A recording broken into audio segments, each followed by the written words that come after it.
So we can start.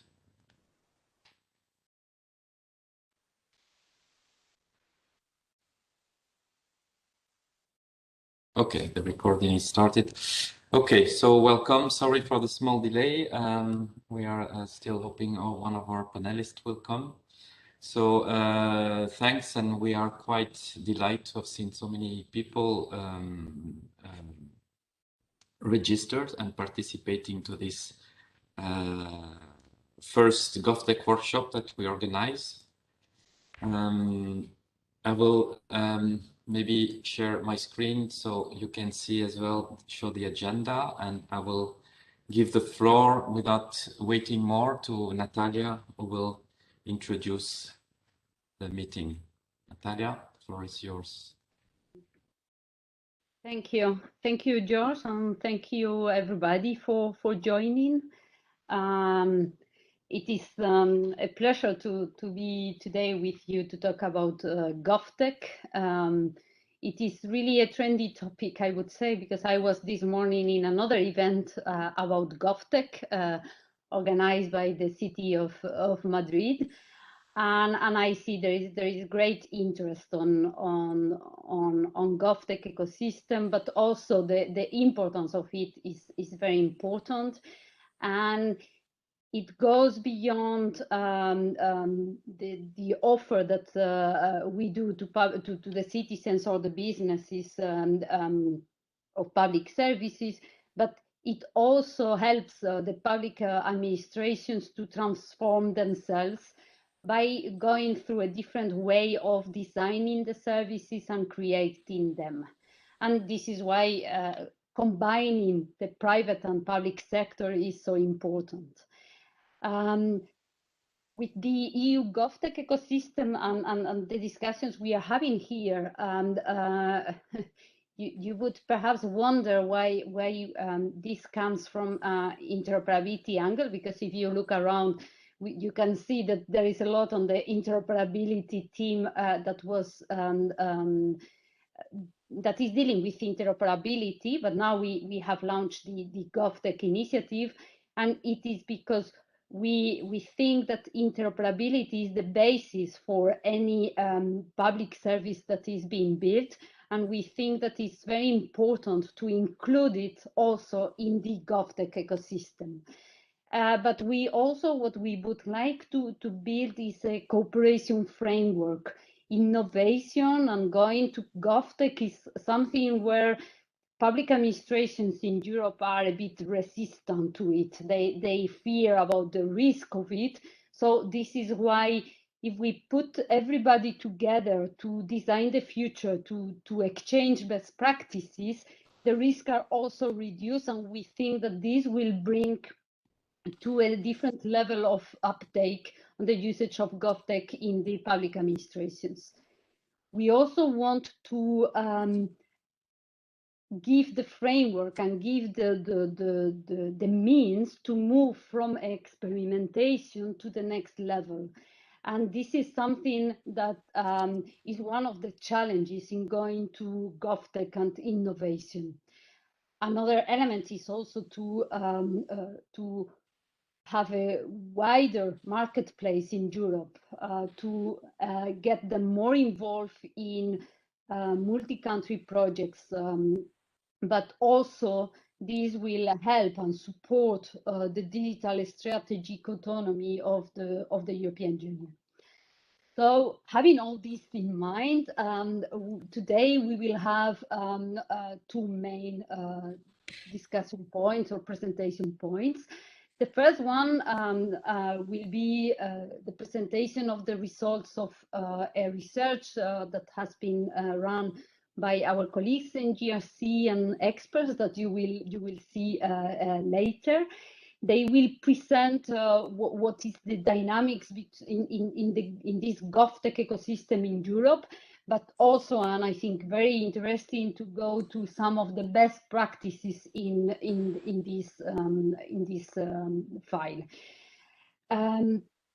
So this will be one of the first presentations, and this is very important because, as I said before, but I really like to repeat it, is that it is not only the implementation of initiatives, of GovTech initiatives, but what is also very important is the sharing of the experiences of using GovTech and getting it into the public administrations.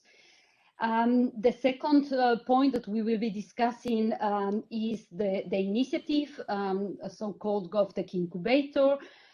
You may have already heard about this.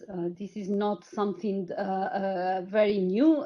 We have already promoted in the past.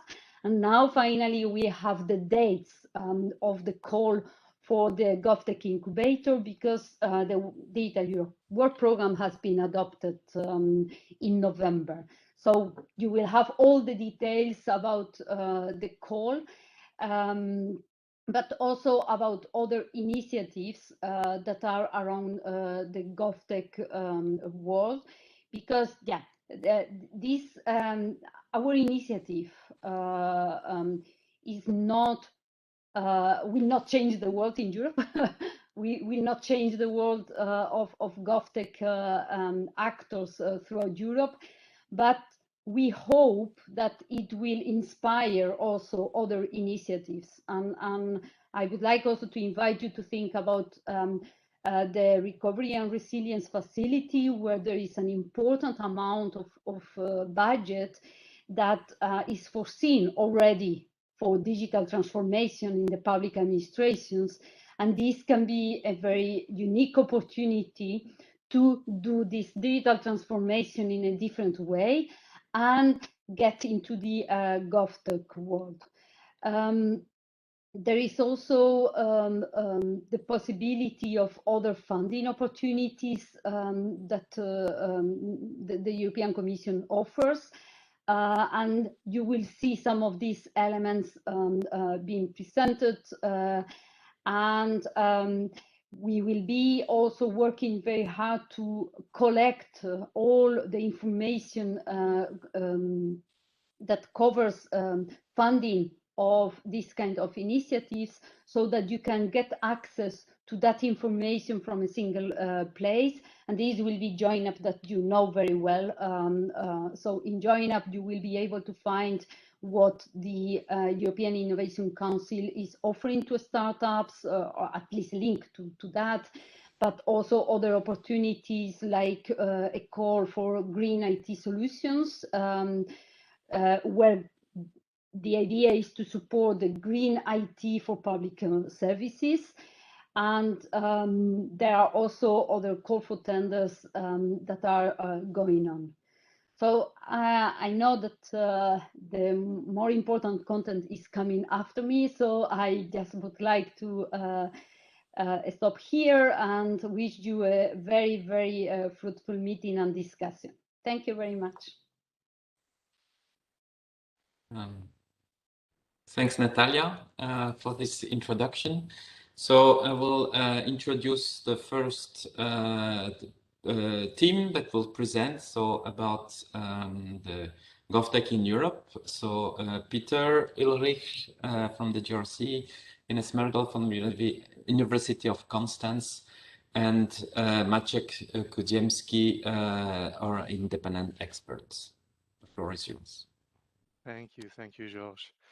So in our first discussion, we will share with you the results of research that we've been conducting together over the last year. And I will just give a brief introduction, and then you will hear it from our external experts, Ines Mergel and Maciek Kudziemski.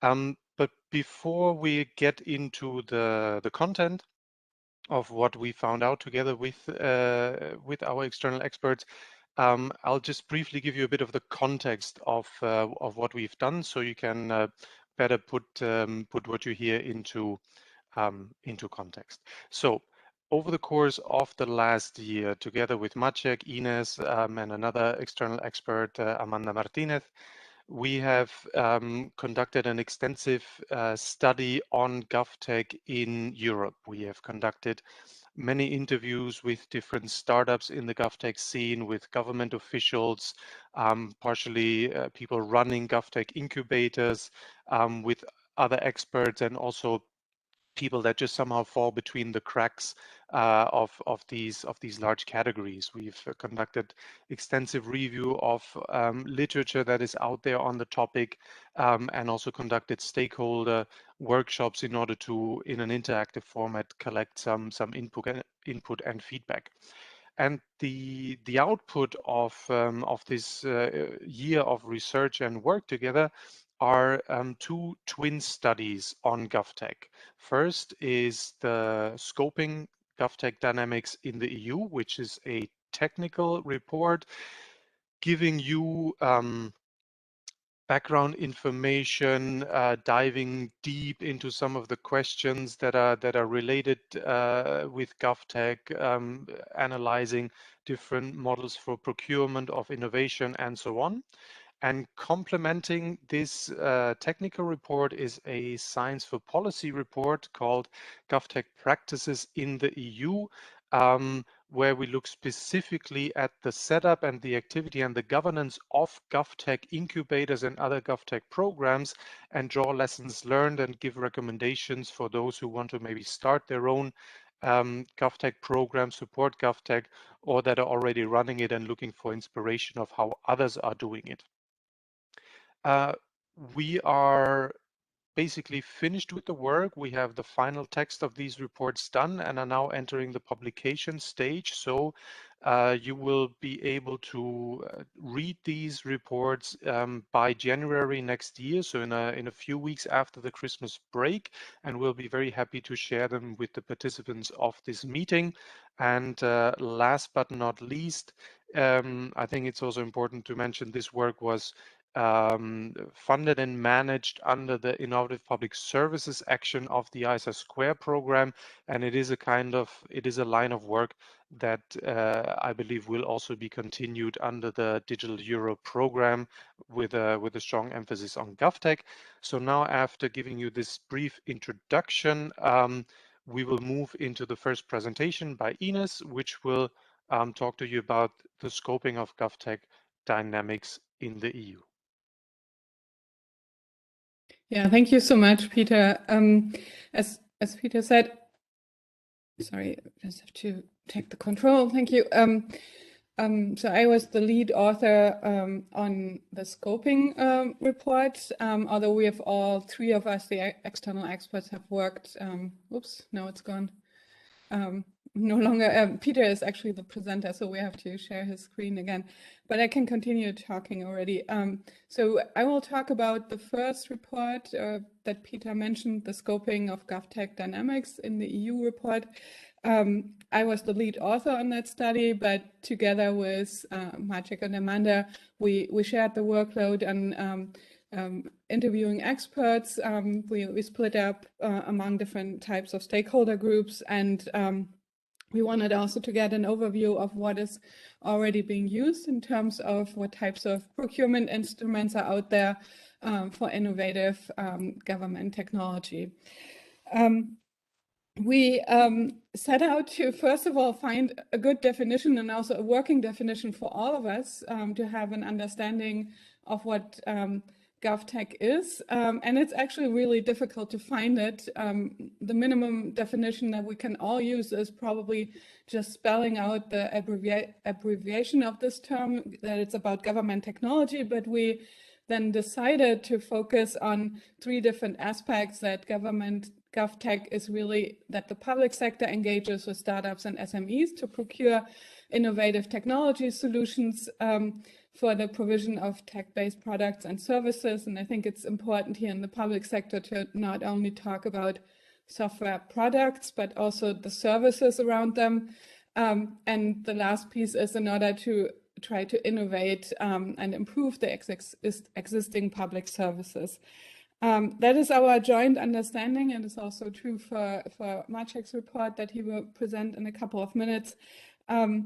We then looked at what we're actually talking about when we talk about the GovTech market, and it's a relatively dynamic market development that we see for GovTech.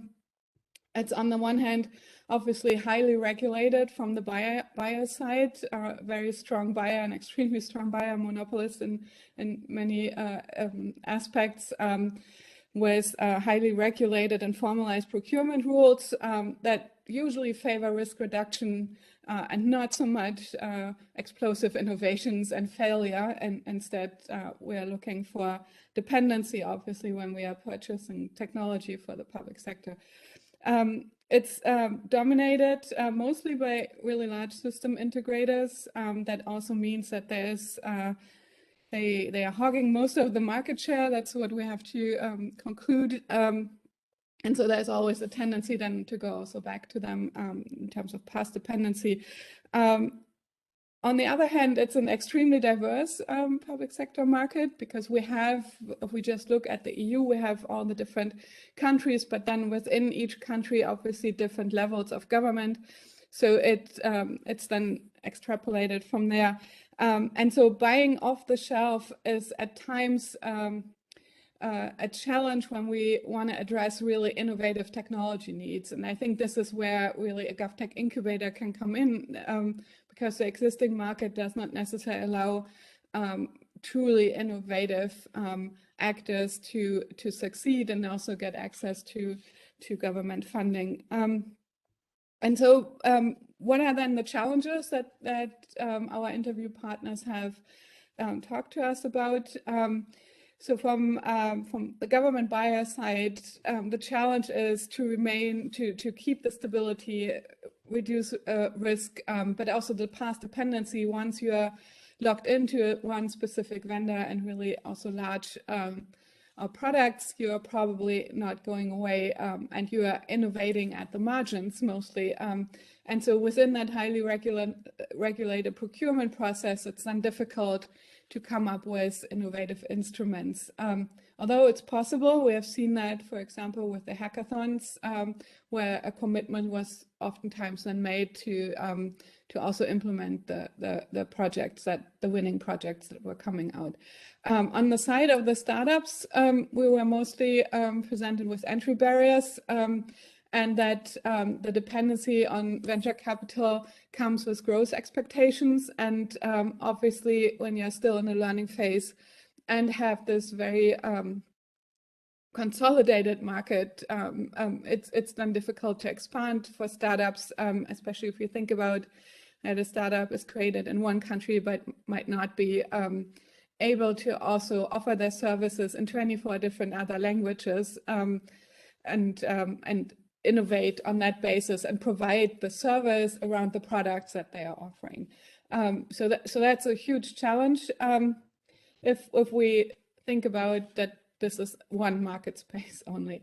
So GovTech Incubator can come in then as a tool to complement the existing instruments, provide new forms of public procurement for technological innovations, but also provide a learning environment where procurement routines can be innovated. And when I talk about procurement, I think we can distinguish 4 different types, and also 4 different instruments in many ways, ways of thinking about how to use the funding. So on the one hand, we have very catalytic procurement, where an accelerator can serve as the coordinator and technical resource, act as the main buyer, and then procure new to government products and services. The second one are pre-commercial procurements, where we would mainly procure R&D around those products and create then prototypes, but not necessarily final solutions that can then be developed in country, and where the purchasing and risk is mostly then with those who are actually buying that prototype. Or we can look at more adaptive, really iterative, incremental new additions to existing products. I think this is really the stage we are in. We haven't seen massive innovations. It's mostly incremental. So if we're thinking about innovations, we probably also need to think in terms of policy innovation and then the types of products that are potentially innovative that are coming out of this. And then the last part are developmental procurements, and this is where really new creations are happening, where radical innovations can happen, and some of what we've now observed, obviously during the Corona pandemic, is that we are noticing that we probably need new ways of delivering services or how we are running government operations.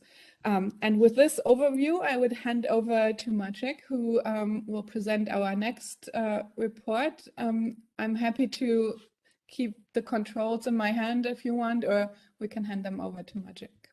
Whatever is easier. Thank you, Ines. That's excellent. Well, in the interest of time, we will only focus on the bits and pieces of the report. Well, perhaps we can go to the next slide. Yes. So looking at how European GovTech programs are being set up, I think this is quite interesting. Well, first of all, there's a lot of diversity, right? And there's a lot of variety. There's I think one model that we could distill, and this variety, I think, is a testament to how interesting and how diverse this GovTech ecosystem it is, right?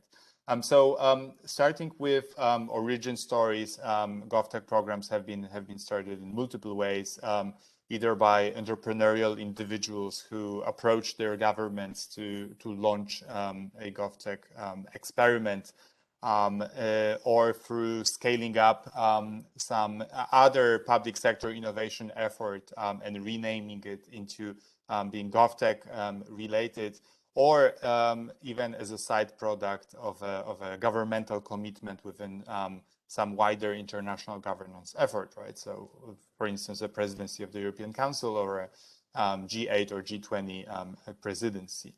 Majority of those programs started with very limited budget, as I said, as experiments, and were only scaled up while proving their business model to be successful. Some of them would have the first 3 or 4 years of a grace period where they were really free to experiment with various models, only then well, financial sustainability would become an important factor for them, right? There is a varied level of proximity to the center of government, which I think is essential to know for anyone who would want to start a new GovTech program, right? Some of the programs would be at the very center of the government, either at the office of the Prime Minister or directly within as a department of one of the ministries. Some would be more on a kind of arm's length level, so as a part of a governmental agency, whereas others would have a semi-independent role, with, of course, strong oversight, but being an independent foundation or being contracted out to a partner or organization. And finally, they do have a varied ambition and varied understanding of its role in the wider innovation system, public innovation system, right? So the level of intervention differs, right? Some GovTech programs would think of themselves as facilitators in their openness, where they would be really trying to be an intermediary between public and private sector, or between federal and local government levels, or horizontally between ministries, whereas others would want to take a more proactive and wider role of being almost a central node of public sector innovation, right? So sometimes even managing technology development, funneling grant making and investment, etc. Right? This is, of course, a scale, and then there's a wide variety of options. Can we move to the next slide, please? I think we can, yeah, well, so what I wanted to do here is to speak a little bit about the activities of the program. So what do the programs do? And let me just mention, I think, 3 out of, well, many more of ways of interacting with the ecosystem, right? So challenges and prizes, I think, are one of the most popular and most important ways of interacting with the ecosystem. These are essentially open competitions to solve problems that at present lacks solutions, right? And this stems from a kind of long-standing tradition of offering rewards to whoever most quickly or effectively solves a given program, right? So what does it mean in practice, right? Some ministries, GovTech programs would canvass the public sector entities, ministries or publicly owned companies in search of problems and their definitions these entities struggle with. Once these would be well known and well articulated, a decision on prioritization would be made, taking in consideration various factors, including political factors, and then shortlist would be formulated, challenges would be made known publicly, encouraging innovators and startups to develop solutions within a given time frame and offering some sort of reward, usually a financial reward.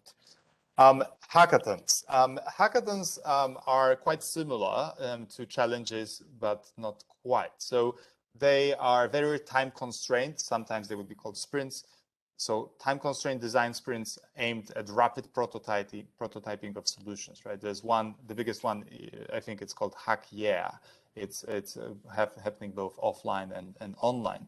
So what would happen here is that the public sector organization would identify some bottleneck or problem together with partners and then issue an open call for a set date and time. Usually this would be 48 to 72 hours, during which teams that apply are welcome to create prototypes of proposed solutions to the previously identified problems.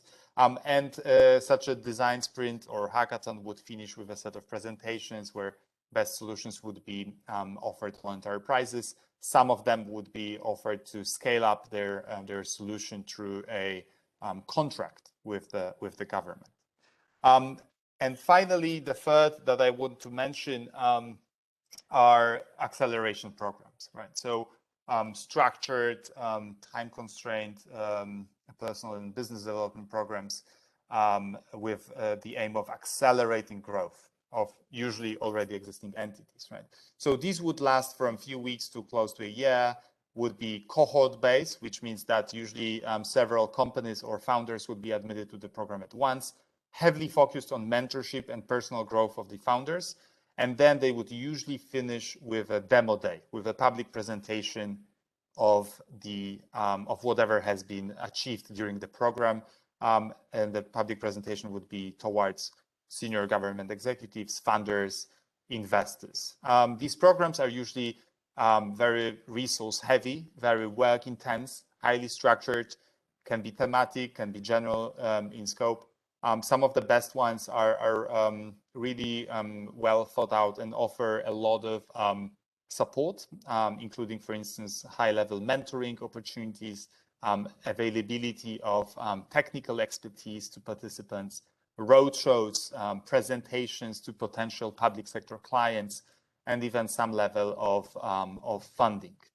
And I think in the interest of time, I'm only mentioned these three. There's obviously many more, and then I can move to the next slide entirely. Yes. So what are some of the lessons learned, right? From the setup of those and running of those GovTech programs? I think one of the most important ones is that there is really a human element to it, right? So these programs, in the vast majority of them, would be started by individuals, by change makers, very entrepreneurial individuals who would be proactive in kind of actively wanting to set them up, usually having some either international experiences or working for the private sector, and then approaching the government, nagging even to start a similar effort. So I think it's important to mention that this individual component is very beneficial for those programs. This drive and initiative of individuals really is key, is paramount. And then secondly, the teams that support those programs are usually fairly small, quite agile, lean, one could say, and this is by design. So programs would try to be small, stay small, not only because of other constraints, financial constraints, but to foster this kind of startup work in the environment and being able to pivot on the go. Some programs would allow for secondments from private sector, some sort of rotation this way, securing a steady supply of talent and hoping to influence the internal culture of public sector organizations, right? Funding, very important. Funding is a key aspect of innovation building. Well, vast majority of this seminar will be about funding, in fact. But it is what we found is that smart funding is key, right? So there's a wide availability of private sector funds, including from angel investors, venture capital, large investment firms at various stages. But then there are also levels of development of companies or ideas that are really underfunded, right? So it is key that GovTech programs deploy resources at the right stage wherever private sector resources lack. So this may mean easily accessible, non-dilutable funding at the very early stages, grants, or becoming the first buyer from emerging companies, or allowing to experiment in a controlled environment with the products. Now, and the next one. So public value beyond growth, right? So many GovTech programs, as they come from a kind of longer legacy of public sector innovation, digitization efforts, etc., they would be first, for legacy reasons, focusing on simplification of administrative procedures, better user experience, economic growth, making public sector more innovative and results-oriented, right? But what we observe is a trend towards refocusing some of these efforts towards wider public value, right? So more and more programs would be focused on really key challenges of our times, right? So sustainability or circular economy, public health, education. This is something that we observe. And then finally, non-trivial, quite important as well. Most successful GovTech programs really benefited from a close relation to executive power, right? This is where they draw their legitimacy from direct political mandate. With politicians as sponsors of programs and drivers of change, GovTech programs engage successfully with national bureaucracies. This proximity to political power attracts and shortens distance with stakeholders while securing high prioritization of these efforts. And I think in the interest of time, I'll finish here. Thank you so much.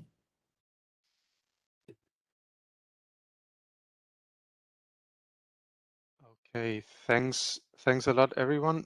Ines, you're still controlling the thing. So if we can end the presentation mode, the sharing, or you give me back control. Can't.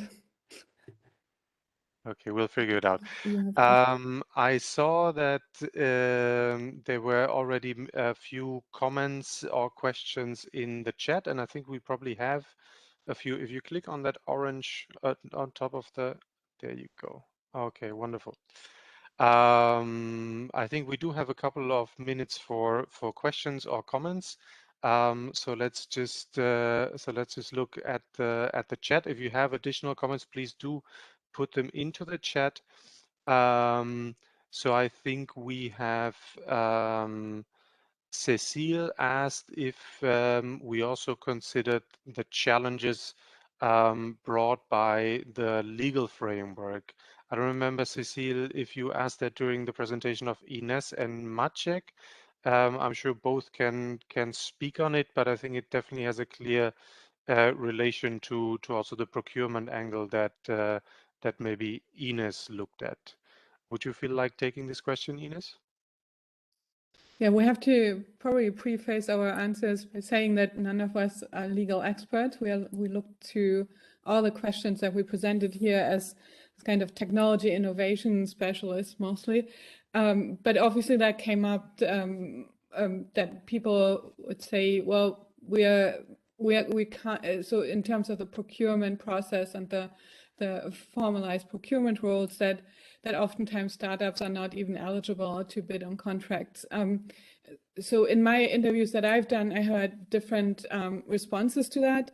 On the one hand, people who were running successful startups and also sold them said that, you know, if you want to play with the big players, then you should also be able to be able to read the legal stuff, have people on board who are interested in actually figuring out how to write and respond to an RFP. So that's basically the general idea that if you want to play with the big boys, then be one of them. And on the other hand, we already know that lots of those startups don't even have enough projects under their belt, not enough experiences. So some of the things that we are then suggesting in the report that I wrote is that either you're thinking about it from the get-go. So if you're running using instruments like hackathons, then from the beginning talk to your procurement officers.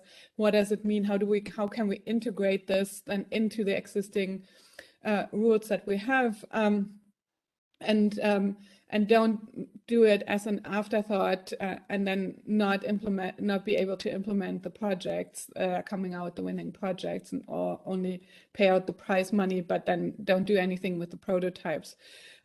So that those are some of the responses, but obviously an incubator would have probably more freedom to experiment with some of these things, and also provide then guidance to the member states to say, you know, this worked well in this context where we are allowed to experiment. So why don't you also adapt your own rules?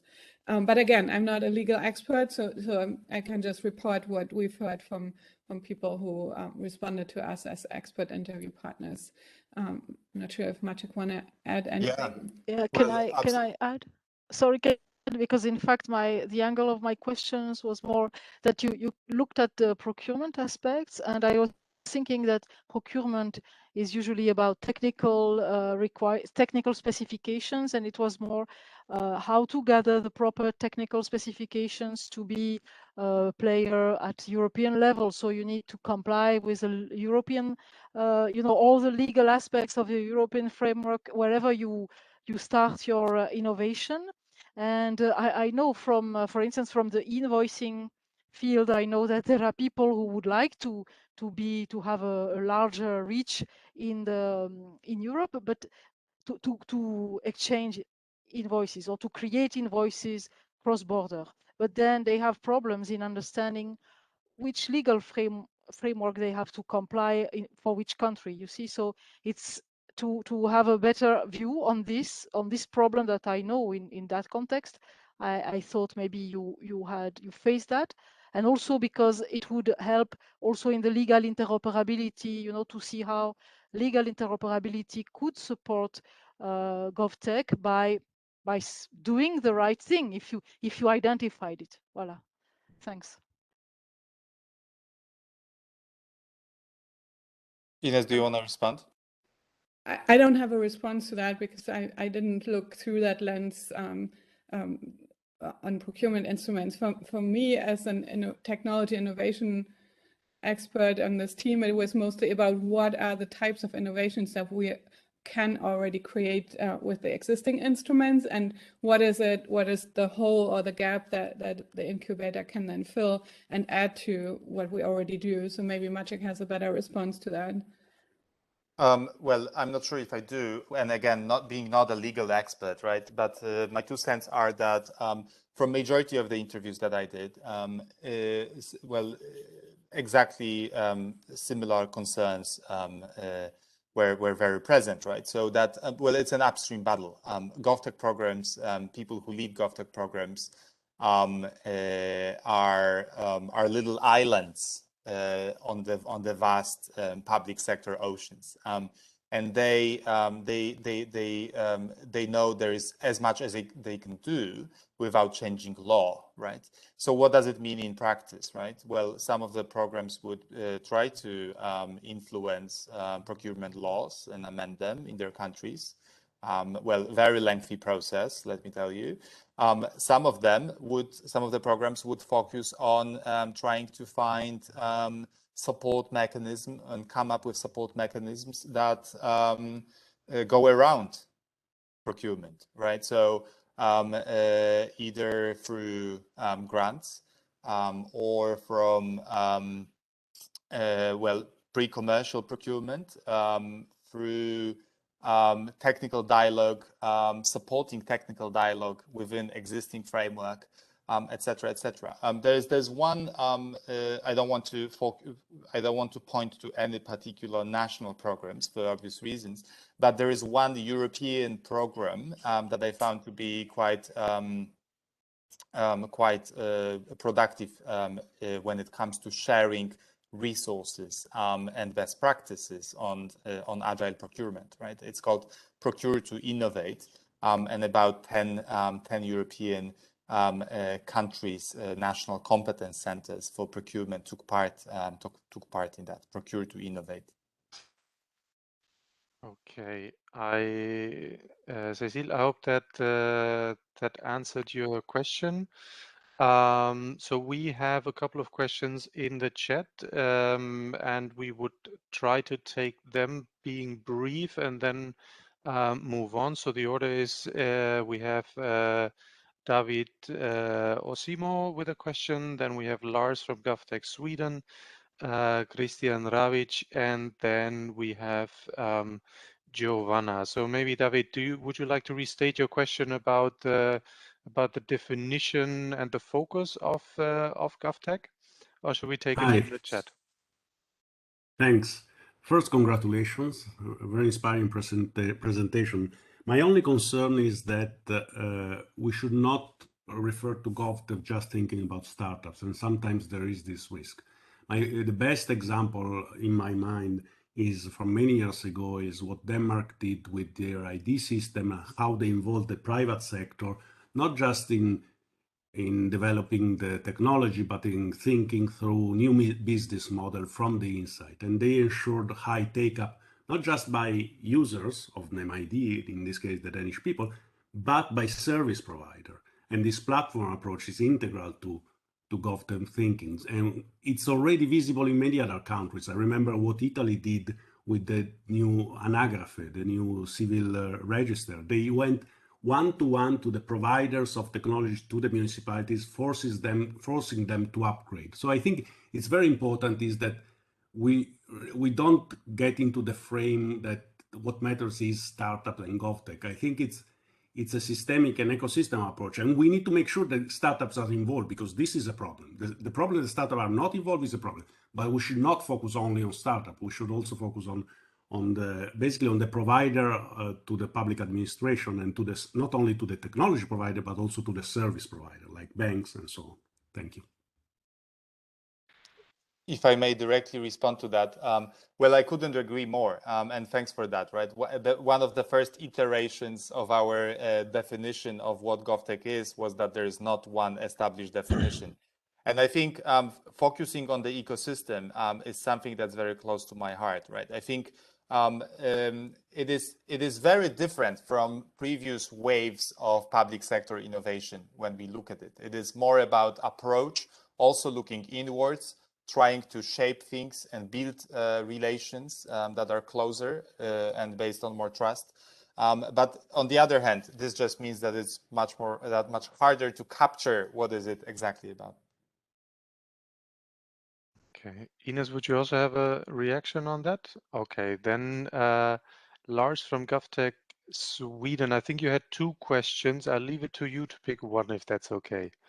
Would you like to restate one of them? Lars? Otherwise, I'll read it from the chat directly if that's easier. So I think this one goes to sorry. Oh, my mic was off, so that's why I couldn't speak. Go ahead.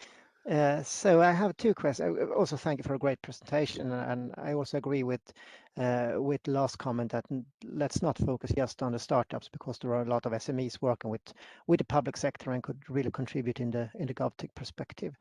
I'm curious about if you've seen in lessons learned, if you have seen any change within the public bodies on how they work with innovation and digitalization, and also if you have any thoughts about the long-term commitment from public agencies such as municipalities and so on into the GovTech accelerators or GovTech programs, so that they are so that companies can rely on the public sector for a long time to be a partner. Thanks. Should I take that? Mm-hmm. Very quickly, in the interest of time, right? And I'll try to answer just the first one. So change of how public bodies innovate and digitize in-house. I think there's a lot of spillover effects from existing GovTech programs, right? Because if you look at how how programs are built and how they interact with the ecosystem, a lot of work goes actually inside. So there would be a cell in the system that would be going around horizontally, asking questions, asking what doesn't work about your line of work, what is the problem, how can I help you, etc., and then interacting with the private sector and trying to look for solutions, right? So I think this is super exciting. But with a limited investment, you not only do something that works externally, but also works quite well internally, and then really has an influence, a tangible influence over the organizational culture of the government. Okay, thanks very much. Now the next question is from Christian, which is asking about pre-commercial procurement and PPI. I think this one is probably addressed to Ines. Christian, would you like to restate your question briefly?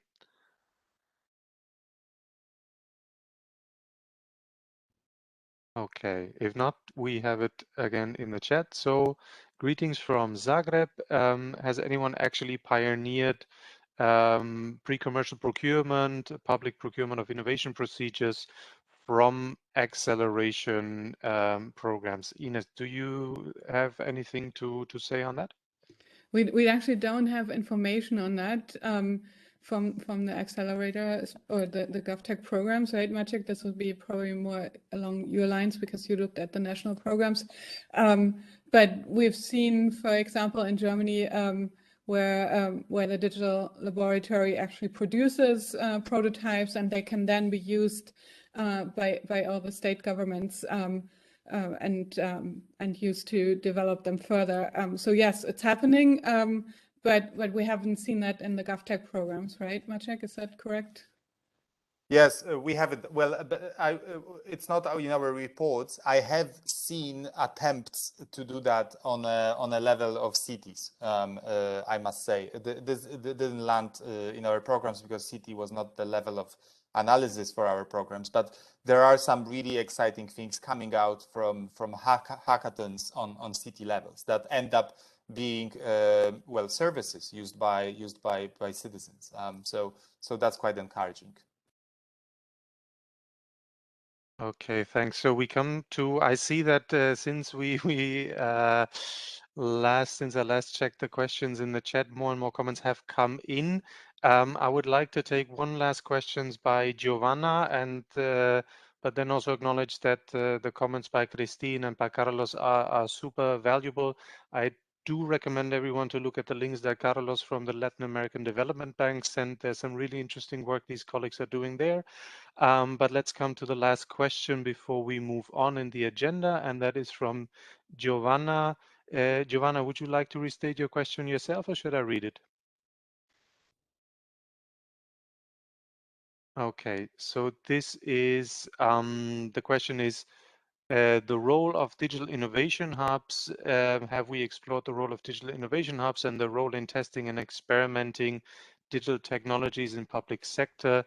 It is widely included in EU documents and programs, for example, the Digital Innovation Hub work program. Let me unmute Giovanna. Hmm? We have to unmute the Giovanna. Okay. Okay. So she's unmuted. Thank you.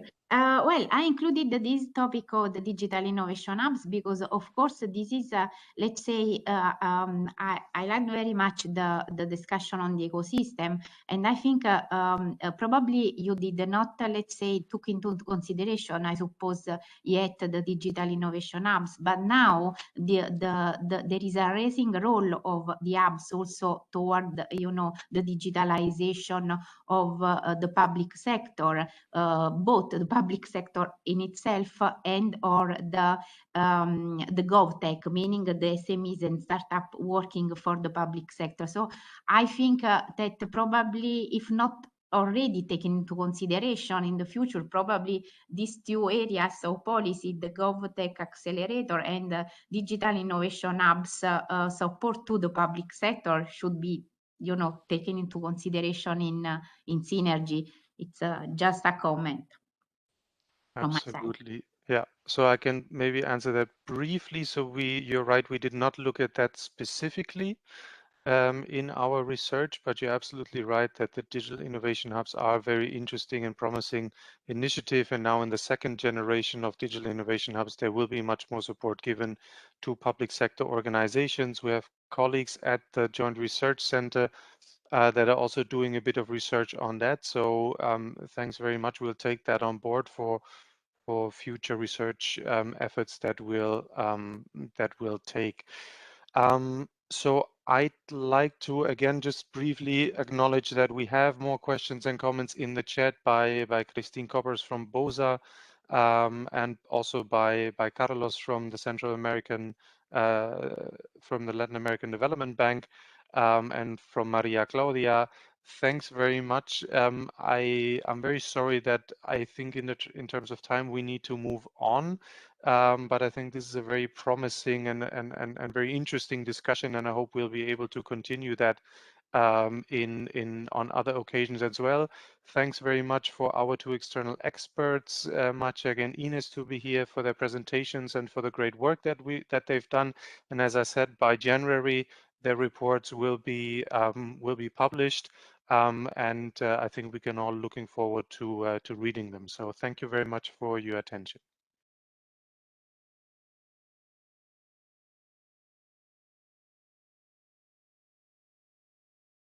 Mute myself. Yeah. So thanks, and thanks to all for this interest. I mean, I'm happy that it generates a lot of discussion.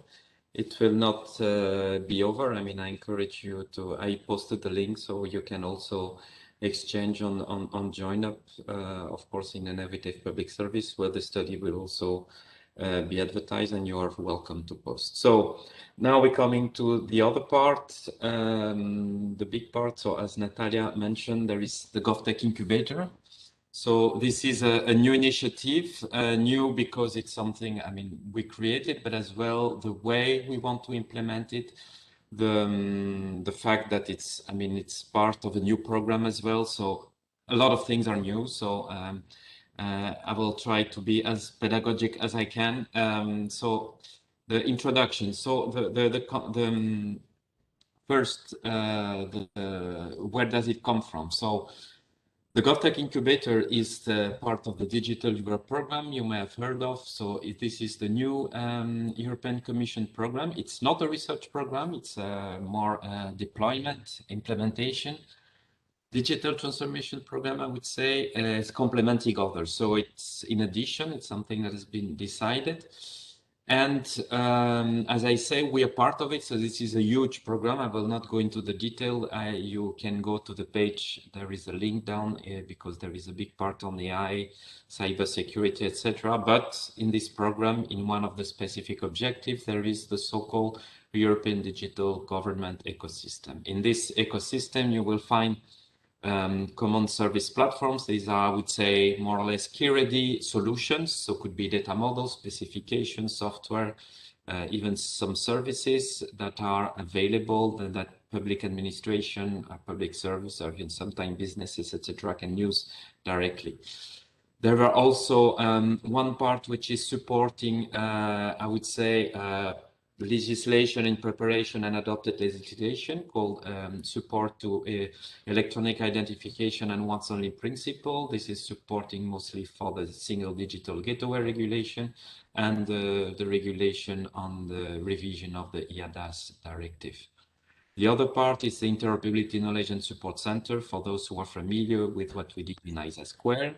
So it's the program, we are there. So we are, part in the Common Service Platform. We are also managing this part of the Interoperability Knowledge and Support Center, where you will have the usual things such as the reference architecture, all the studies, the observator, the academy. What was mentioned by Peter, the innovative public service will continue in this context. This is where we will continue to support this work. And this new thing, TESTA, which is a European network, and GovTech Incubator. So this is new, and this is new because it's something we never did before in ISA Square was grant. So, and today we present because as Natalia mentioned, the work program was adopted. So here today is the first introduction to this, to the GovTech Incubator. It's also to offer you the opportunity to ask first questions. I'm sure there might be many that will come, but this is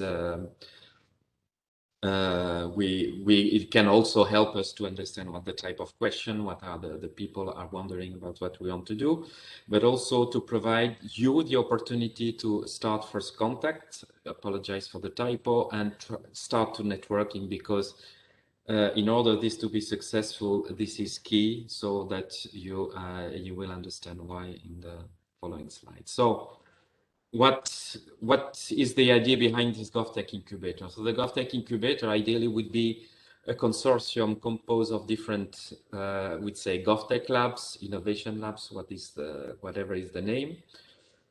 You could have also other participants who are, for example, non-profit, universities, research center, because it's open as well to all accepted participants in the digital program. So will be the consortium. And this consortium will do, I would say, conduct pilots using emerging technologies and possibly involving startups. So I would say, and the idea is not that all the consortium participate, is that to have this sort of variable geometry. So you would have, for example, two GovTech lab who decide to go together to make a pilot, and they would use the work and work with one or two startups. You could have another set of 3 GovTech labs who would decide to use also startups, but as well, as it was mentioned as well, they could have also their own resource. They have the possibility to use their own resource, for example, if they have the technical lab. And you could have also certain things, activities that would be done by a GovTech lab, but also by another participant of the consortium, which is not a GovTech lab, let's say university, research institute, or whatever. So this is more or less the idea. So it's to have this sort of group, this framework that that could decide. So the objective, of course, the GovTech is to create new digital services, taking the advantage brought by these new emerging technologies such as AI, to promote as well innovative digital government, and this is a way we think that also having startups and involving the innovation actors, we will even promote further the digital government and to have exchange of best practice. And also by having cross-border pilots, we could ensure also interoperability by default, because interoperability is not because it's new that you are interoperable. To also foster the cross-border collaboration to these pilots, so to have different countries involved in a pilot. And as I mentioned the way in the slide before, so it's not that you have every pilot will be done with the people who wants to participate, and to have this encourage the participation of the startups. So the impact, of course, would be to have better citizen public services. One of the other impacts, which is important by involving also the European GovTech ecosystem, is to increase the digital strategic economy. We know that it's important. It has been one of the goals of the Commission after the aftermath of COVID. to increase cross-border collaboration, to have a GovTech ecosystem thriving. And also, last but not least, we hope out of these pilots, not all we know, but certain of them, to identify the future building blocks, future solutions that we could after even offer through the common service platform that I mentioned to you. So that's what of the impact. So how we want to do that. So you have the concept, we say what are the main objectives, so it's how. So this is where we enter maybe the part that becomes a bit more administrative. So the instrument we have used is so-called an instrument from the Commission called Framework Partnership Agreement. It's something that is signed once between a consortium and the European Commission, and the duration is typically 4 years. The agreement is done on an action plan covering the period of the FPA. So we will start using the acronym FPA. It can be amended, addition of new partner, we can have amend the action plan, but also extend it. So let's say we could even consider, if it's working well, to extend it for the duration of Digital Europe program. It's something that is authorized. As it's just an action plan, it's not fun. There is no funding. So this is the part that, but you will understand how the funding arrives. So, but this is the part that we just agree on the action plan, and this is, but we don't distribute the funding through the framework partnership. And this is, but however, this is the part that is subject to the call for proposal. So the call that we'll publish next year will be the call for the framework partnership agreement, so an agreement for 4 years. And as I said, the action plan will be part of it, but the action plan will be implemented through so-called specific grant agreements. So just try to summarize, you will have this FPA that will run. So I indicate the years of the work program because of the delay. I mean, it might not correspond to the actual years, but you have the FPA, which is initially signed for 4 years. After you can even extend beyond 2024, and there below, based on this FPA, we can sign several grant agreements. So there is already one specified foreseen for the first 2 years, which is also in the work program. You can see what we are calling, and after you can sign one or others or many in the coming years. So this is how this, I would say, is this 2-level grant agreement that we decided to use. The idea is that the FPA, we have a sort of cooperation framework between these different GovTech labs, and they can decide also together what would be the pilot, what the activities they would like to define in the future. So the specific grant agreement. So how it works. So once we will select the FPA, and after you will understand on the timeline, the proposal is submit upon invitation by the Commission to the FPA signing consortium. So once it's signed, we will request the winning the consortium to submit a proposal for the implementation of the first 2 years of the action plan. The model of the grant, and here you can have also put below the link, you have all the reference documents, so we can even see what is the difference, the grant models for the FPA and the SGA. So it has to implement the FPA action plan. So it means that this is what we wrote in work program. We say, well, we want an SGA to do 2 to 4 pilots. So this is what this has to appear, of course, in the action plan, and this is where, in the specific grant agreement, the consortium will have to specify which pilot they will do with the resource, etc. As we know, there is a focus on experimentation. So these are pilots. It's something we did also in ISA Square, and it's a very important part is that we continue to do this experimentation in a different way. So not at our initiative, but at the initiative of the member states. And as I say, we need to use also innovative technology. We offer for this, we defined 3 million euro funding, and there is 50% co-financing. So it means that the consortium, the partner of the consortium, must put 50% from their part. So who we are looking to form this consortium?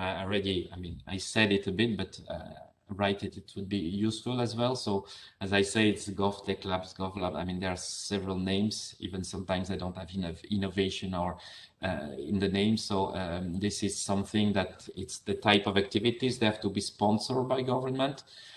They don't necessarily need to be, department, because we know, and this is something we discovered as well, that the GovTech initiatives are very different nature. Sometimes they are just private companies working on behalf of the government. Sometimes they are departments. So sometimes they are done by universities. So here is, I would say, is to have these initiatives who are responsible, who are to support GovTech initiatives in their own countries. Of course, it's also open. The consortium can have all types of partner allowed into the Digital Europe program. So, as I say, academics, companies, non-profit, etc. And we could foresee as well. I mean, this is something you could imagine as well, to have some role either for research, but also to have some support roles, such as the coordinator, communication, which are sometimes quite heavy and are preferably done by a partner dedicated to that. The startups, but indirectly. So in the consortium, we don't ask, but the startup, and I will also ask in the next slide, I will present how how you could finance the pilot, sorry. And so the startups, they will be indirectly, because they will be involved in the either through procurement by the partners or through cascading funding. And our role, the Commission, we monitor, we give the money, and we have regular meetings to see how it goes. But I would say the work will be done by the partner, and of course we will also ask for reporting, regular reporting about what's happening. So one slide is the one paying the experiments. So as I say, there will be the pilots. So, I mean, they could be proof of concept, MVPs, etc., whatever. So how do you pay these activities for the pilot that we ask in the work program? So of course, as I say, it can be one of the partner on resource because we reimburse the time spent on the project. It can be procurement by partners. So, and the fact is that eligible cost is as long as they are lawful. So, I mean, if you respect the law, the procurement rule of a partner in a given country, you're allowed to use it. There is especially innovation procurement is something we count on as well, is that to have in this consortium to share also the best practice and that you inspire each other into these innovative procurement practices you may have. And as I said, we have this this mechanism that is in a financial regulation. It's called financial support to third parties. It's a sort of sub-granting, so it means that the consortium can organize small open calls for proposals. And here it's basically to allow, you could have very simple, a couple of pages, for example, proposal, or you could organize and to have the own rules, make the selection of the expert evaluation. And this is a way to simplify the access to startups, because it's to lower the barrier, the administrative barrier for them to enter. And here, I mean, the Commission just has usually to accept on the process. Normally, the financial support is limited to 60K, is something also that it's worth to know. So when? I will just do the timeline. So today we have this information. There will be other meetings such as today. On the 22nd of February, the call is opening. It's closing on the 15th. So this is the call for the framework partnership agreement, the call closure. We will do the evaluation, because as it is an open call for proposal, we need to evaluate. We will communicate the results in July, and in autumn we should start the FPA agreement signature preparation. So it means taking contact, starting receiving all the solving all the latest details, I would say administrative details, and we hope, if things go well, to fast that we have the signature, and then we will send directly the invitation to submit the specific grant agreement proposal. And then we do the same, but the evaluation of the SGA, I mean, it will be only one, because only the FPA consortium can submit it. So there is only one specific grant agreement. So here we hope to go fast. And ideally, we would like, of course, to do this in the last quarter of 2022. So we hope that the consortium that will also prepare the FPA start working as well on the practical details of the SGA, and then to have the signature around the end of 2022. And so it means that we could also, once it's signed and we receive all the accession forms, that we can have co-finance the start of and have the project started. So just the last to remind the important dates now. The call identifier is something that you might retain, because it's very useful when you will search information on Google, because these are usually quite unique. And so, as I said, the call will be published a week before. The opening will be on the 22nd, so 15 February we publish it, call opening, and the deadline as on the 14th of May. The submission will be done through the system, the Celia system, so the participant portal. And you can also have information through the national contact point. They will also, here you have the list, and you can later, when the call is open, they can also answer the question, which we are normally training them as well to be able to answer all the administrative questions. And then also the administrative part in your own country, they are quite useful. Those who are using Horizon are very familiar with that. So the next steps, as I say, we will organize further information session workshops regularly. I also advise you, as I said, to join and follow the Innovative Public Service collection on JoinUp. So here is where we will, every time we will organize an event, publish a study, and even other opportunities, we will put it there. Once the call is published, there will be also the possibility to have questions and answers provided directly linked to the call. Now the challenge is that, as you know, from February to May is a very short time. So we understand that, especially in this configuration, this ambitious plan, we need to. It's important that people start to approach themselves that are interested. So it's, for us, the challenge is to have the right consortium, to have this consortium being on an action plan, but as well to also have an idea on defining the activities that we'd like to carry out. And to do that, I mean, because now we will entering the questions, I would also, you can, if you know you already be interested, you can even share with your, putting your contact details into the chat today, but as well, we will include in the workshop survey for those questions, for those who would be interested to be one of the consortium partner, that they indicated, they put their contact and the role they would like to play. And after that, we will share among this group the contact points. So after that, you can start discussing among yourselves. Because of course, as Commission, we cannot define, we can say what we would like to see on the consortium, we cannot form it, and we can also not work on the preparation of the proposal because we have to evaluate it. So now it's time for questions. I suppose, of course, I was presenting, so I don't have any view on the questions. There was one question, the first that I saw from Pablo Ivankovic. Yeah. If maybe somebody can unmute Pablo.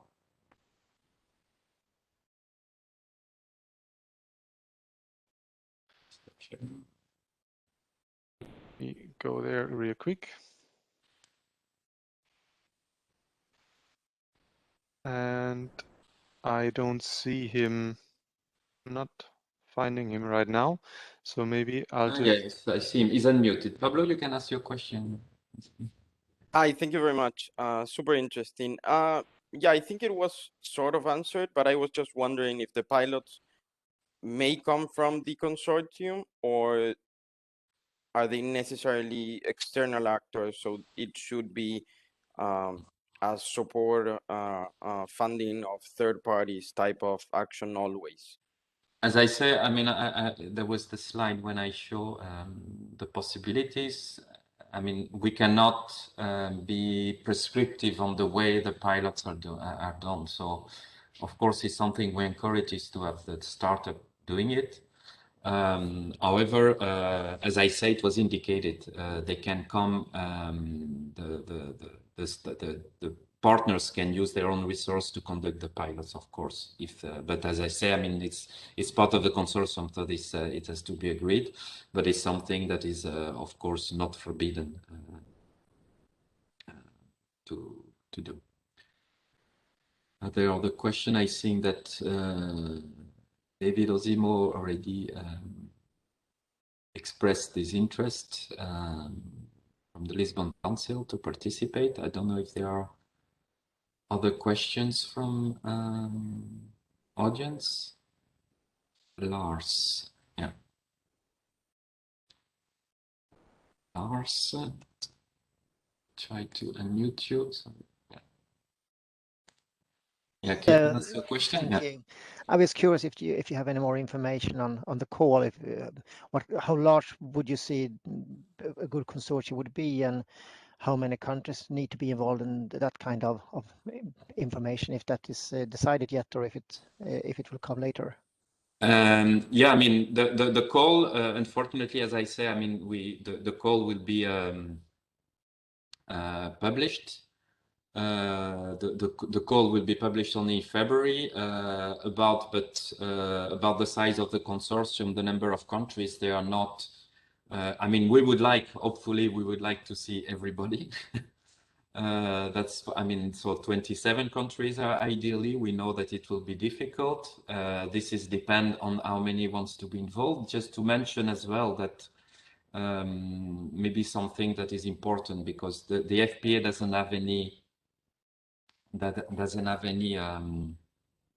I would say funding. So you can have, I would say, 10 partners that are interested to take part, but not maybe to be part of the first funding wave. So there will be, I would say, in the SGA, they will be called sort of dormant partners or silent partners. So they will not receive any funding because they don't want to participate, but they want to be part of the FPA anyway, for example, to participate in the second year, if people who are not comfortable doing that. So that's an idea that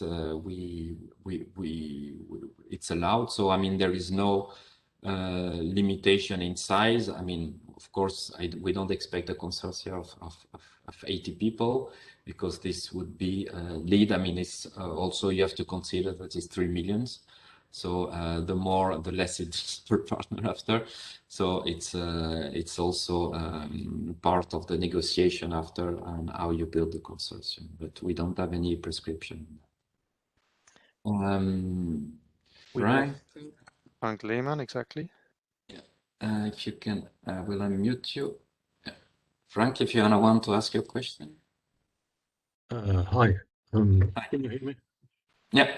So my question is there any obligation that the projects that we would submit, that they are linked to the digital decade objectives, or can we just submit any kind of project? No, I mean, what is written on the work program is that we want to have digital projects using, I would say, emerging technologies. But there is no, because the work program was written before, so there is no obligation. Of course, if you link to the objectives, but I guess there are a lot of projects as well, also in digital, that are supporting the objective of digital decade. So, but maybe, I mean, I don't know if there is an idea you have. No, it's just that it's quite everything broad, the now digital is decade so objective. focused on the part for the digital decade and the objectives there. So I was just making the parallelism with what's happening for the moment. No, no, there is no obligation on that nature. On the... Okay, thank you. There is a okay, from Ravic, I think, from Christian Ravic. I think there's so far no other question, but I see a lot of networking happening in the chat, which is very positive. Okay, yeah, yeah. So please keep doing that. Yeah. But at the moment, no other questions. Please, if you have any, put them in the chat so we can give you the floor. Okay, okay, that's good. We note. So maybe if there is no other question, I propose we move to the next. So, okay. So let's move, and I will share. So here, the next is also, it's also a GovTech initiative. Here we will, I mean, we cannot even say less because it's a call for tender. And it's, let me just give me a minute that I find the pilot project. Okay. So this is even less. Wait, I'm looking to share my screen now.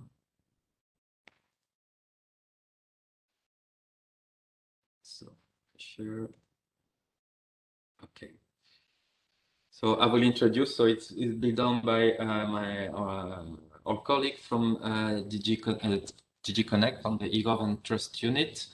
It's something we've been working together. So it's we cannot say much because this is a call for tender. So we'll just say what has been published on the financing decision, and it's a European pilot project. For those who are not familiar, these are project requested by the pilot project. Goran, the floor is yours. I will give you, and you tell me when you want to change slides, please. Goran? Are you unmuted, Goran, or? Hello?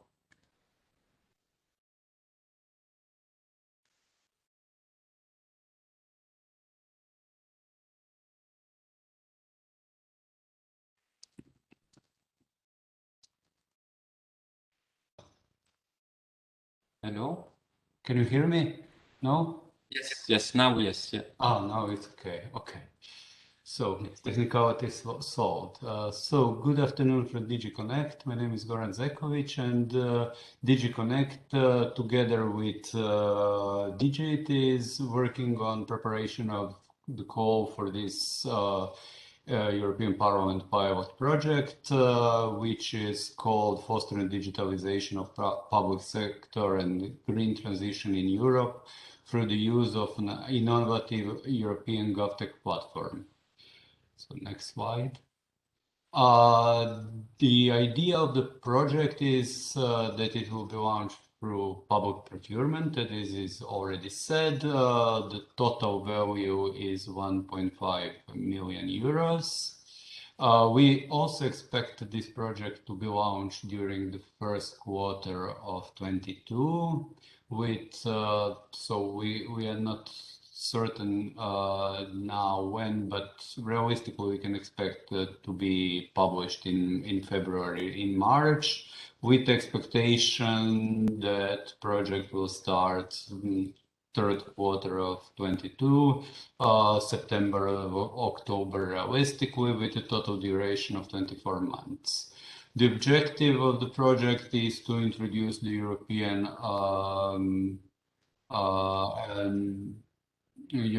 public sector to the GovTech ecosystem with a view to support public administrations in adopting cost-effective and flexible digital solutions. So next slide. How we plan to achieve that is through the help to develop GovTech market, creation of hub for GovTech to collaborate, exchange ideas, to enhance interoperability and cross-border cooperation. Also through recognition gains from businesses offering environmentally friendly cutting-edge technologies or innovative solutions, such as trusted partners in delivery of modern digital solutions for public services. Also supporting co-creation with citizens and complementary with GovTech Incubator. So three different sets of activities are provided. Those are top-down activities, bottom-up activities, and direct research with citizens. Within the top-down activities, we would like to engage with public administration in foresight, in doing a foresight exercise in order to promote the alignment of their strategies and implementation roadmaps of digital solutions. Also to use the scenario building approach in order to reveal the dynamics of the fast evolving ecosystem. And the third component of top-down activities would be analysis that will support efforts to use digital solutions in public administration for the fight against climate change and promoting the digital transition. Then we will have a set of bottom-up activities. One is to engage with GovTech ecosystem in order to harvest ideas that help public administrations in adopting digital solutions, but also in order to support the development or use of one common platform to gather challenges. And finally, the third component of direct research with citizens includes use of innovative service design methods to include the views of citizens in the above streams of work, and also unveil how citizens perceive the new opportunities offered by digital solutions in streamlining communications between administration and citizens.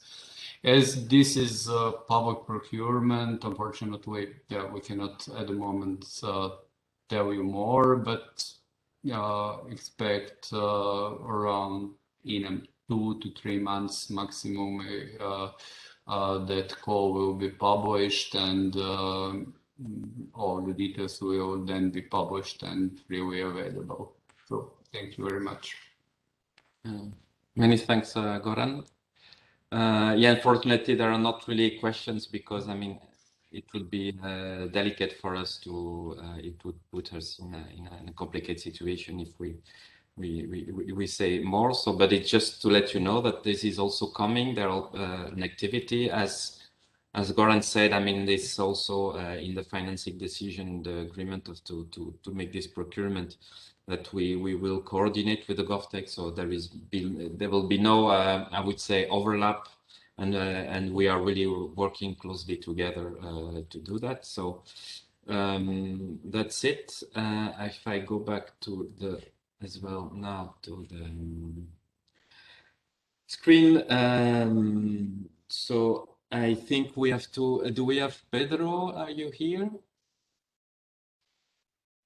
Yes. Do you hear me? So here we're entering, so it's other funding opportunities. So, I mean, maybe I will, because we know that there are several startups here.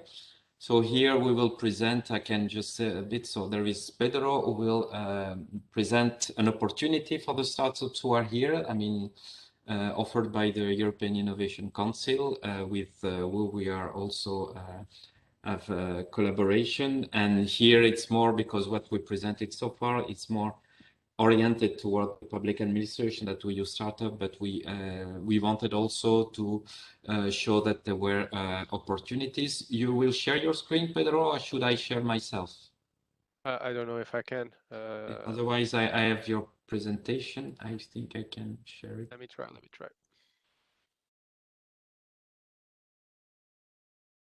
Okay, that's good. You So see? Pedro, the floor is yours. Yeah. Oh, I can take this.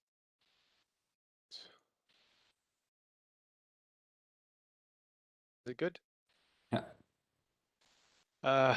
Thank you. So, hello, everybody. My name is Pedro Cantui Castro, and I'm here representing the European Innovation Council. We have three main characteristics, let's say, that we wish to bring to the European Commission. We present ourselves as a one-stop shop for breakthrough and deep tech market-creating innovators. This is a landmark in the fact that we present ourselves as open to all innovators in any field at any time. So this is something that was not done by the Commission yet. And so we have a continuously open call that brings any type of innovation into the EIC. We complement this with a targeted funding, so strategic challenges, typical top-down calls. And these both are highly competitive for Europe's high potential innovators. So this is something that we wish to bring in the very best of Europe's innovation. And the second part, we have an agile funding from idea to investment. What this means is we have three types of funding: the Pathfinder, the Transition, and the Accelerator. The Pathfinder is a type of funding for the research and emerging technologies. So its predecessor was FET, Future Emerging Technologies. So this is a very low TRL type of funding. We have created this year, the past year to 2021, so this year, the transition funding, which was a gap that the EIC identified between low TRL and market entry type of funding, and we tried to bridge this gap. Lastly, the accelerator and the EIC fund. This is very much for startups and SMEs who are already with a clear view of the market that they wish to penetrate, that they wish to create, and this is very much to scale up the innovations for these startups. Lastly, but not least, building up the ecosystems and communities. For this, we have three big characteristics that we have: the business acceleration services, where we have coaches, mentors. We bring in corporates, investors, all types of partners into the environment, into the ecosystem. The EIC program managers, which is a high-level mentoring program that we have developed specifically for breakthrough technologies. They will manage the portfolios and they will connect to the ecosystems, and directly through these ecosystems, they will bring all their expertise into the projects that they're following. And finally, the crowding in of other investors. This will be done through the EIC fund. So VCs, corporates, all types of investors that we can bring in to help finance our projects. So the main characteristics for this new EIC, this is a $10 billion euro, sorry, budget for the Horizon Europe program. It's unique in the world because it combines not only the low TRL research and emerging technologies funding, but also the accelerator for startups and SMEs. So we really do cover the whole innovation ecosystem and journey. The EIC fund, so this is the first one that the European Commission has done. So it's the largest VC deep tech investor in Europe with over 3 billion euros.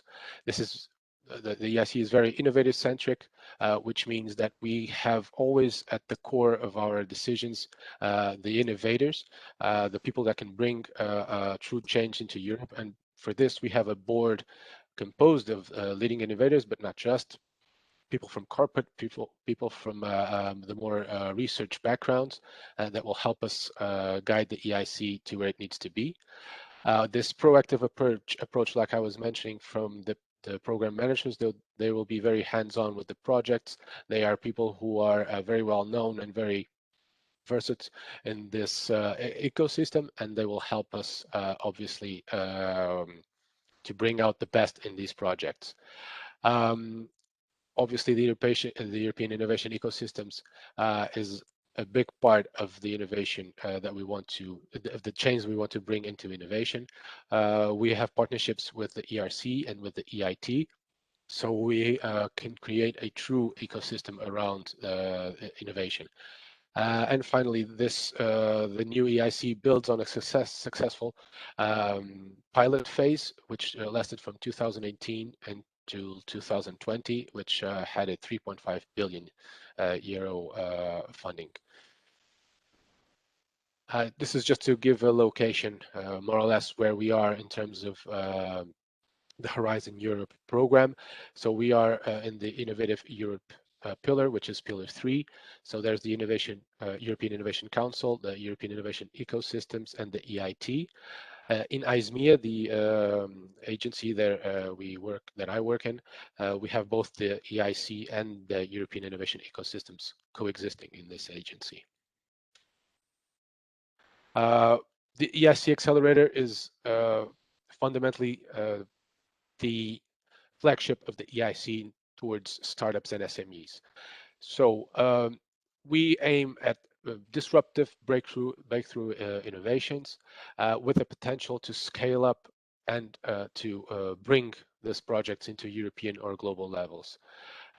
We are very keen on having a strong team with a high risk profile, and we know that this is sometimes very difficult to achieve financing from a private investor, from a VC, from corporates. So this is exactly the type of projects that we wish to back, the ones that are too risky and that will make a change in Europe. So the companies that can apply are basically startups and SMEs. We can also have small mid-caps up to 500 employees, or we can have individuals that can apply, but they have to be a company or create a company before the grant agreement is signed. This is a continuously open call, like I said, so this means throughout the year we have a platform, an AI platform that is continuously receiving applications, and we have a first interaction with these projects, and it doesn't have a cutoff. So at any time they can apply, and at any time, and a few weeks later, we can reply and move from there. This is a mainly open call or a program. There are also obviously the challenges, which is specific challenges to either political or other types of challenges that we identified. For instance, last year we had the Green Deal and the strategic technologies. Mainly a blended finance type of investment, which is partly grant, partly investment, equity investment. We also have grant only and grant first options. This is for projects that do not have yet the TRL level sufficient to be into the market itself. So they still need some type of work on their project, but then they will be ready for sure to come into the market. So either grant only or grant first. In terms of funding, we can go up to 17.5 million euros. The grant component can go to 2.5, and the equity between 500,000 and 15 million. This part is managed by the EIC fund. So the EIC fund is a separate entity inside the EIC. It's fully owned by the Commission, and it is solely for the companies that are selected by the EIC Accelerator. So this is a venture capital fund solely for EIC companies. This is meant to bridge the funding gap, like I was saying, between the early stages and the, or at least the early stages, the seed, the first and the first round, sorry. Another big part of the EIC fund is the crowding in of investors. So we provide also opportunities for VCs and other funds to come into the projects that we are backing. We have a very strict selection process. We have funding for only the best of the best in Europe. So this is a guarantee, and many other VCs and funds will come into the project. The EIC fund is what we call a patient capital. So it is a form of equity or quasi-equity that we will come in with the funding, but we will not do much anything actually in terms of the strategy or where the company is going. We invest in early stage, or we also have the follow-on capital if this is required. In terms of ownership, we usually take a minority unless there's strategic interest to the EU. So this is between 7 and 10 years with a maximum of 15 years.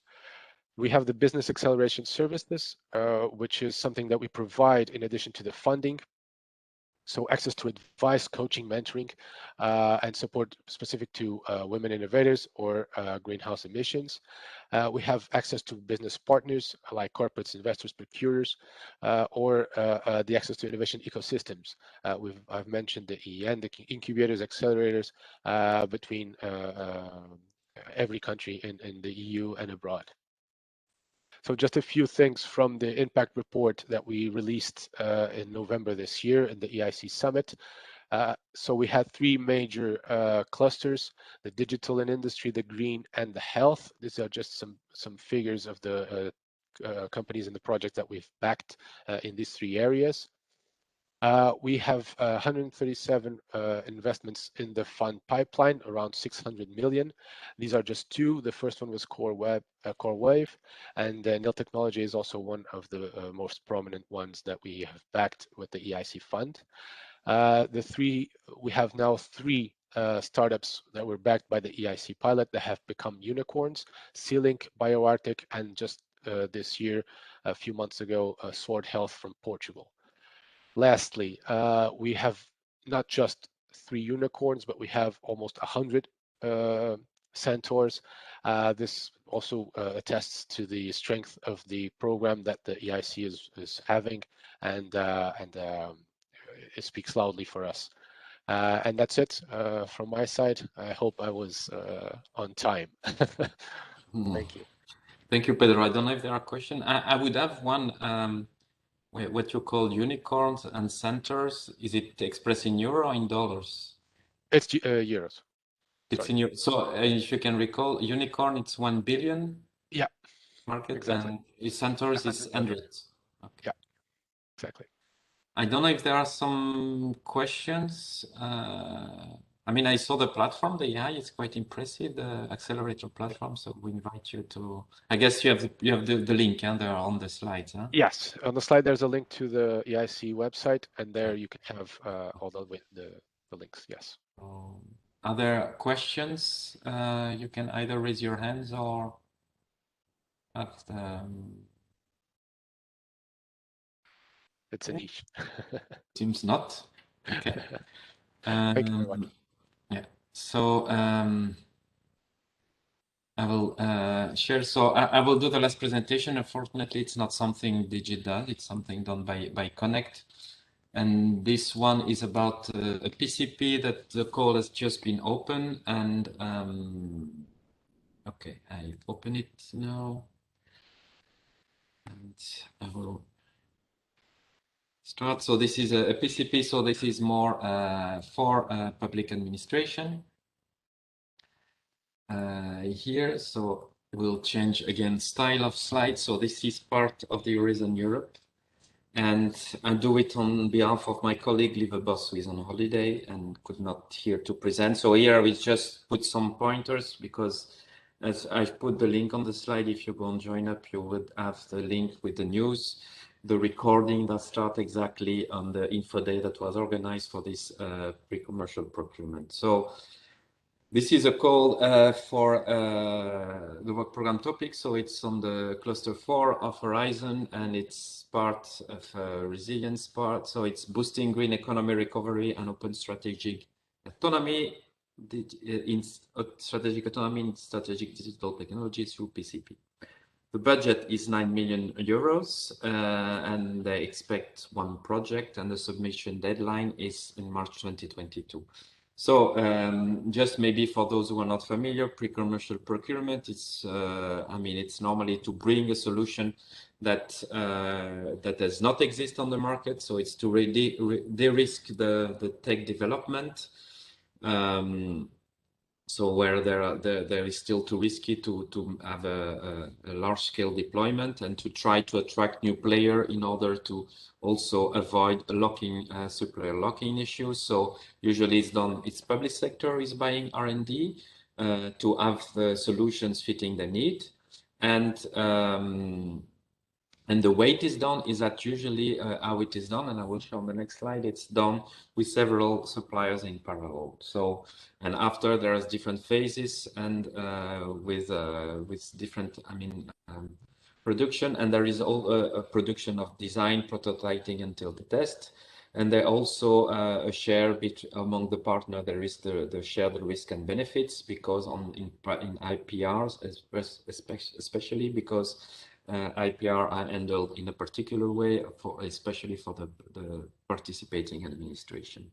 But also some protections, for also some advantage for the developers, that they could also, it's incentivized the large wide commercialization. So the PCP, so there are two scales. So I would not talk about public procurement of innovation, but the PCP, so it's different phases. Normally it's only 3 phases. So in the first phase, you will have a number of suppliers that will design the solution.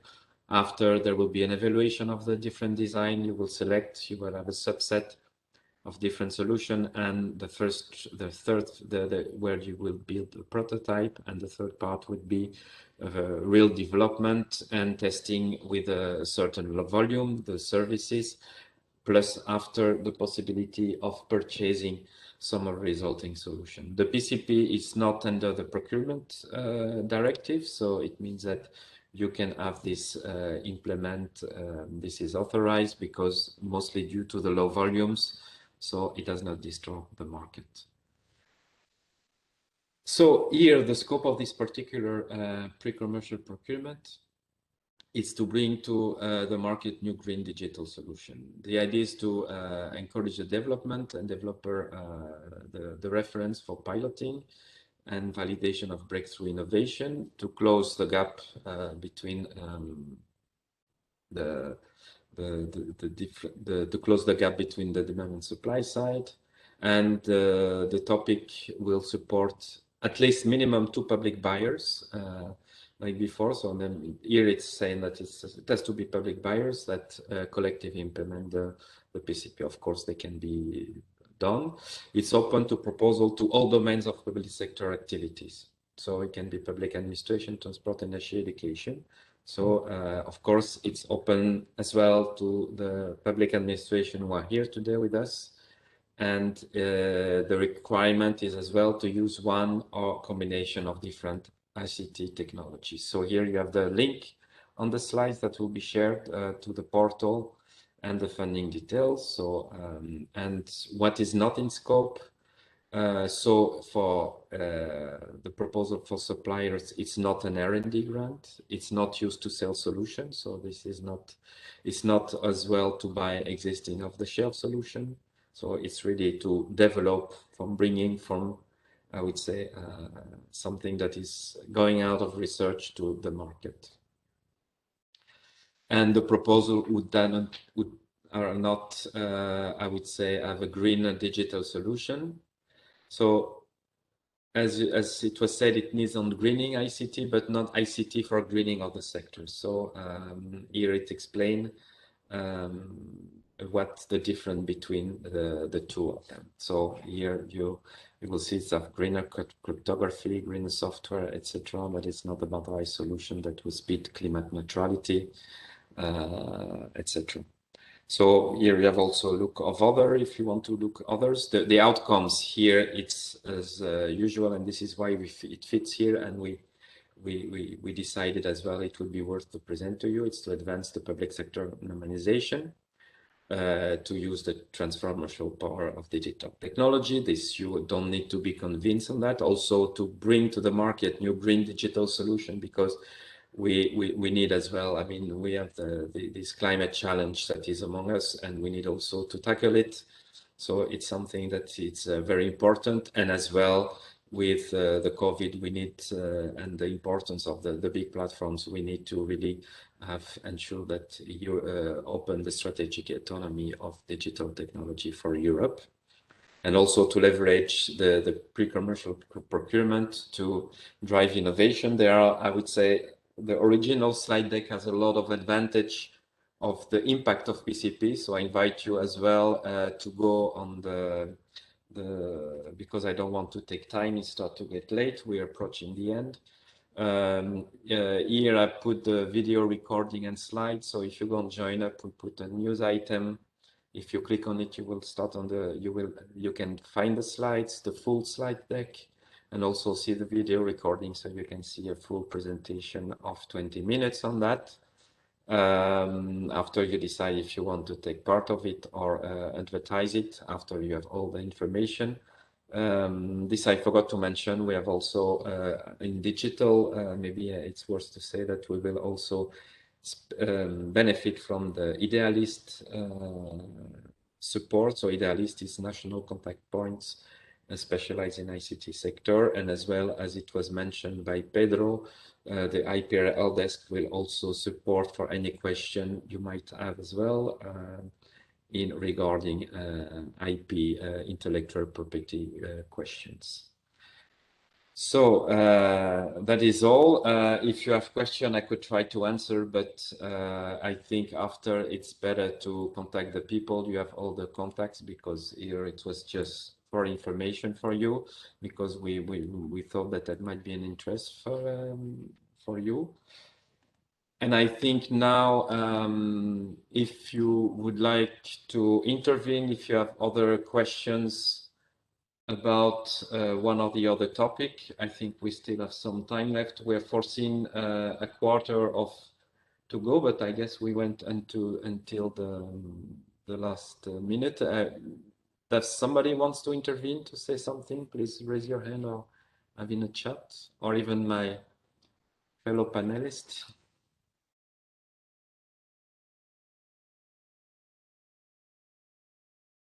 It's quiet. Can you hear me still? Yeah, we can hear you still, George. Okay. It was so quiet. I was wondering. I had the impression to talk a lot. If there is no question, so I guess it's time to wrap up. Maybe if I can ask also the people the panelists to open the camera if I stay here, just to greet. So I mean, we hope we will send a survey. As I said, there will be follow-up, probably focus on the GovTech Incubator, probably as the call is approaching, but we will try as well to identify funding opportunities. And I encourage again that to follow Jonah, because this is where we will advertise the publication of the study, the 2 studies that have been done. This is where that we can share as well. We hope to see there the studies done by others, such as the Latin America Development Bank, or anything you add. I'm sure Pedro will be delighted to put some post news item about the IC to point there, so the people can find. I mean, our idea is not to replicate, but to have a sort of information point that could be useful, because we want, of course, to have the public administration, but also the startups with us, and we think that it's important to try to have this sort of up for our information. And so we will continue. We wish you, because we're approaching the end of the year, I wish you a Merry Christmas, good rest, and we hope to see you back next year in fully charged, and probably with a nice consortium to start accelerating GovTech in Europe. And we keep in touch. Hopefully next week we'll send a survey, I think, to have your feedback about this workshop. And I don't know if my fellow, because has been working quite a lot as well on that, the GRC team on which we're working together, and also the Connect, if you want to say last word. Peter. Nothing from our side. Thanks very much, Josh, for organizing this workshop and inviting us. Thanks for all the other panelists. Thanks to the participants. I think this is a super interesting topic, and I see just from the chat that everybody's excited to start working together. And yeah, I hope in that spirit we can continue in 2022 after a well-deserved holiday break. Yeah. Thank you. If you want to say goodbye, I will unmute everybody, and if you can.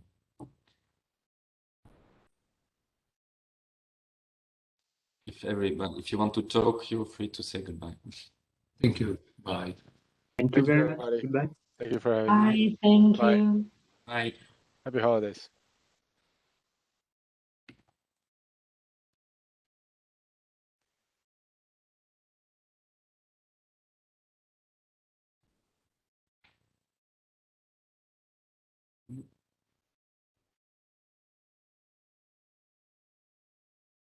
Okay.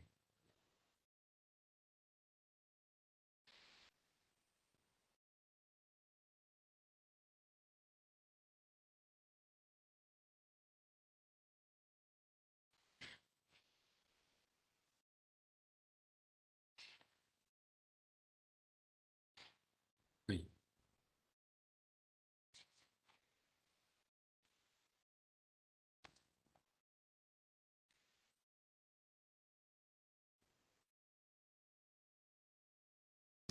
Is there a function to automatically save the chat? No, that's a problem. We had an issue with one of our CIO meeting that there was no, in fact, automatic way to save the Like chat. So, in the past, we at will some have the point, participants. This yeah. we will have on WebEx, but the chat. But I saved it. I managed. Okay, I also just copy pasted everything into to a notepad. Save, share. We stopped recording, no? I don't know. I'm not the one controlling. It was Ruben who was, yeah. Ruben. Okay. I think that went very well.